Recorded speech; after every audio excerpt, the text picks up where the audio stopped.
ARM അജയന്റെ രണ്ടാം മോചനം. ടൊവിനോ തോമസിനെ നായകനാക്കി ജിതിൻ സംവിധാനം ചെയ്ത ജഗദീഷ് ഷെട്ടി, ഐശ്വര്യ രാജേഷ്, സുരഭി ലക്ഷ്മി, ബേസിൽ ജോസഫ്, ഹരീഷ് ഉത്തമൻ എന്നിവർ മറ്റ് കേന്ദ്ര കഥാപാത്രങ്ങളിലെത്തിയ സിനിമയാണ് അജയന്റെ രണ്ടാം മോചനം. സിനിമയുടെ കഥയിലോട്ട് വരികയാണ്. ശിവതിക്കാവ് എന്ന ഗ്രാമത്തിലെ അജയൻ എന്ന കഥാപാത്രത്തിന്റെ ജീവിതത്തിൽ നടക്കുന്ന കുറച്ച് പ്രശ്നങ്ങളും ആ പ്രശ്നത്തിൽ നിന്ന് രക്ഷപ്പെട്ടു വരാൻ അജയൻ നടത്തുന്ന ശ്രമങ്ങളുമാണ് ഈ സിനിമയിൽ പറയുന്നത്.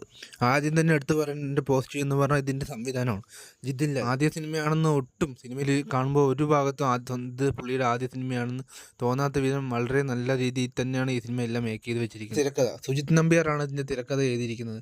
വളരെ മികച്ച രീതിയിൽ തന്നെ പുള്ളി ആ തിരക്കഥ എഴുതിയിട്ടുണ്ട്. ആദ്യം തൊട്ട് അവസാനം വരെ വളരെ എൻഗേജ് ചെയ്യുന്ന രീതിയിലാണ് പുള്ളി ഇതിന്റെ തിരക്കഥ കൺവേ ചെയ്തിരിക്കുന്നത്. 3 ജനറേഷൻസിന്റെ കഥ, അതും fantasy, adventure, thriller, folklore, romance, അങ്ങനെ ഒരുപാട് തീമിനെ കമ്പൈൻ ചെയ്ത് ഒരു സ്ക്രീൻ പ്ലേ എന്നൊക്കെ പറയുമ്പോൾ എവിടെയെങ്കിലും കോട്ടം തെറ്റിയ സിനിമയെ നല്ല രീതിക്ക് ബാധിക്കാൻ ചാൻസ് ഉണ്ട്. പക്ഷെ വളരെ മനോഹരമായി തന്നെ എല്ലാം ബ്ലെൻഡ് ചെയ്ത് പുള്ളി റൈറ്റ് ചെയ്തിട്ടുണ്ടെന്ന് വേണം പറയാം. എമോഷൻ സീൻസ് ഒക്കെ നല്ല രീതിയിൽ കൺവേർട്ട് ചെയ്യാനും റൈറ്റിംഗ് നന്നായി സഹായിച്ചിട്ടുണ്ട്. ആക്ഷൻ സീക്വൻസ് ഒക്കെ സൂപ്പർ ആയിരുന്നു. ഇതിലുള്ള എല്ലാ ആക്ഷൻ സീക്വൻസും വളരെ നല്ല രീതിയിൽ തന്നെ എക്സിക്യൂട്ട് ചെയ്തിട്ടുണ്ട്.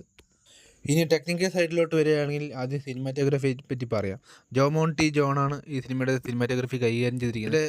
വർക്കുകൾ ഇതിനു മുമ്പ് നമ്മൾ പല സിനിമയിലും കണ്ടിട്ടുണ്ട്. അത്രയ്ക്ക് ഗംഭീരമായിട്ടാണ് പുള്ളി ഓരോ വർക്കുകളും ചെയ്യാറുള്ളത്. അതുപോലെ തന്നെയാണ് എക്സലൻ്റ് ആയിട്ടാണ് ഓരോ ഫ്രെയിമുകളും ഓരോ ഷോട്ടുകളും എടുത്ത് ആക്ഷൻ സീക്വൻസ് ഒക്കെ ടോപ്പ് നോച്ച് ലെവലിലാണ് ചെയ്തിരിക്കുന്നത്. പ്രത്യേകിച്ച് മണിയൻ്റെ ഒരു ഇൻട്രോ സോങ്ങും അവിടുന്ന് കുറച്ചുള്ള മണീൻ്റെ കുറച്ച് ഫൈറ്റ് സീക്വൻസുകളും പുള്ളി ചെയ്യുന്ന വേറെ കുറച്ച് സംഭവങ്ങളൊക്കെ അതൊക്കെ വേറെ ലെവലിൽ ടെറിഫിക്കലി ഉള്ള സാധനങ്ങളായിരുന്നു പുള്ളി ചെയ്ത്. അതിൻ്റെയൊക്കെ എക്സ്പീരിയൻസ് എന്ന് പറഞ്ഞാൽ മാരകമായിരുന്നു. അതുപോലെ തന്നെ ഷമീർ മുഹമ്മദിൻ്റെ കട്ടും, പുള്ളീനെ പറ്റി ഇതിനു മുമ്പ് 1-2 സിനിമയിൽ നമ്മൾ പറഞ്ഞിട്ടുള്ളതാണ്. പുള്ളിയുടെ കട്ട്സൊക്കെ വേറെ ലെവൽ തന്നെ. അതുപോലെ തന്നെ ഇതിലും വളരെ കട്ട്സും അതിൻ്റെ എഡിറ്റിംഗ് ഒക്കെ വളരെ സൂപ്പറായിരുന്നു. വളരെ സൂപ്പർ എന്ന് പറഞ്ഞാൽ നല്ല സൂപ്പറായിട്ടുണ്ട്. അതുപോലെ തന്നെ ഇതിൽ പറയാനുള്ളത് ഇതിൻ്റെ മ്യൂസിക് ആൻഡ് BGM ചെയ്ത ഡിബു നൈനൻ തോമസ്. പുള്ളിയുടെ ഇതിനു മുമ്പ് വർക്ക് ഞാൻ അത്ര ശ്രദ്ധിച്ചിട്ടില്ല. എന്നാലും ഇതിലും സൂപ്പറായിട്ട് വളരെ സൂപ്പറായിട്ട് ചെയ്തിട്ടുണ്ട്. പ്രത്യേകിച്ച് പാട്ടുകളാണെങ്കിൽ ശരി, ഈ ഓരോ ക്യാരക്ടറിനും കൊടുത്ത BGM ആണെങ്കിൽ ശരി, എല്ലാം വളരെ നല്ല രീതിയിൽ തന്നെ ചെയ്തിട്ടുണ്ട്. പ്രത്യേകിച്ച് മണിയന് കൊടുത്ത കുറച്ച് എലവേഷനും BGM ഒക്കെ പറഞ്ഞാൽ ടെറിഫിക്കലി സൂപ്പറായിരുന്നു. അത്രയ്ക്ക് നന്നായിട്ടാണ് പുള്ളി ഇതിൽ BGMs ആൻഡ് സോങ്സ് കൈകാര്യം ചെയ്തിരിക്കുന്നത്.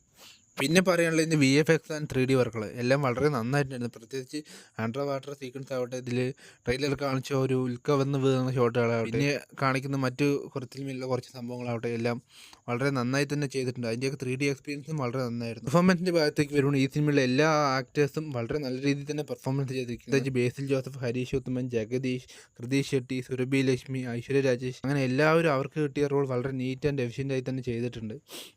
ഇനി എടുത്ത് പറയേണ്ടത് ടൊവിനോ തോമസിൻ്റെ ആണ്. അതുകൊണ്ടാണ് ഏറ്റവും ലാസ്റ്റ് പുള്ളിയുടെ പറയാമെന്ന് വെച്ചത്. പുള്ളി ഈ സിനിമയ്ക്ക് വേണ്ടി കൊടുത്തിട്ടുള്ള എഫേർട്സ് ഒക്കെ വളരെ നല്ല രീതിയിൽ തന്നെ എടുത്ത് പറയേണ്ടതാണ്. കാരണം 3 different role, 3 different appearance, 3 different body language, അങ്ങനെ എല്ലാം കൊണ്ട് 3 ഡിഫറെൻ്റ് ആയിട്ട് ക്യാരക്ടേഴ്സ് ആയി തന്നെ പുള്ളി ഇതിൽ നമുക്ക് മുന്നിൽ അവതരിക്കാൻ പുള്ളിയെ കൊണ്ട് പറ്റിയിട്ടുണ്ട്.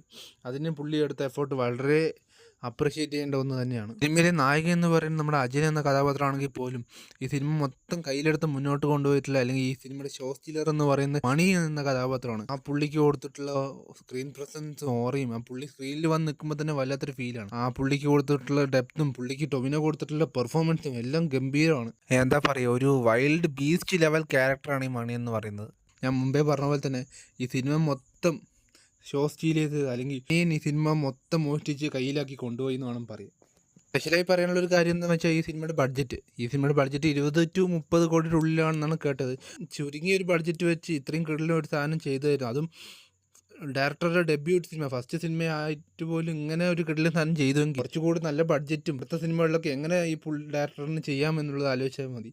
ആ പുള്ളിയുടെ റേഞ്ചും ആ പുള്ളി ചെയ്തു വെച്ചിരിക്കുന്ന വർക്കിൻ്റെയും ക്വാളിറ്റി നമുക്ക് മനസ്സിലാക്കാൻ പറ്റും. ന്യൂസ് എന്ന് പറയാൻ എനിക്ക് പ്രത്യേകിച്ച് വലിയ നെഗറ്റീവ് ഒന്നും തോന്നിയില്ല. എന്നാലും ക്ലൈമാക്സ് കുറച്ച് ഗ്രാൻഡാക്കി ചെയ്യാമായിരുന്നു തോന്നി. അതിൻ്റെ പേഴ്സണൽ അഭിപ്രായമാണ്. ഇതിൻ്റെ എക്സ്പീരിയൻസ് മിസ്സാവും. അതുകൊണ്ട് തിയേറ്ററിൽ തന്നെ പോയി കാണാം. പ്രത്യേകിച്ച് 3D ഉള്ള തിയേറ്ററിൽ തന്നെ പോയി കാണാനാണ് ഞാൻ റെക്കമെൻഡ് ചെയ്യുന്നത്. ഒരു വലിയ നെഗറ്റീവായിട്ടൊന്നും പറയാനില്ല. എന്നാൽ ഓവറോൾ ഇതൊരു വളരെ നല്ല സിനിമ തന്നെയാണ്. എന്തായാലും മസ്റ്റ് തിയേറ്റർ വാച്ചാണ്. ഒരിക്കലും ഫോണിൽ വന്നിട്ട് കാണാമെന്ന് പറഞ്ഞ് വിചാരിച്ചിരിക്കരുത്.